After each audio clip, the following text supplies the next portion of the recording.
Hi everyone, welcome back to another video from Tech for Gamers. In this tutorial, I'm gonna guide you through how to change your name in Clash Royale.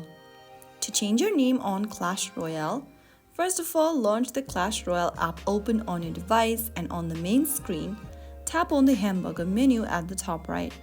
In the expanded pop-up, click on Settings.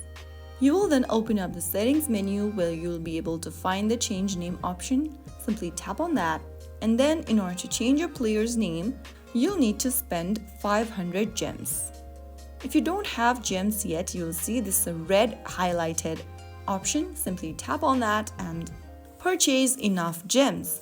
And if you're out of gems, you can visit the shop to get more. Simply tap on Go to Shop and use your payment methods in order to purchase the gems package. Follow through the instructions, and once you purchase your gems package, you can return back to the change name option and you will then be able to change your name on Clash Royale. If you found the video helpful, don't forget to like, share and subscribe for more tutorials like this. I'll see you in the next video. Stay tuned till then.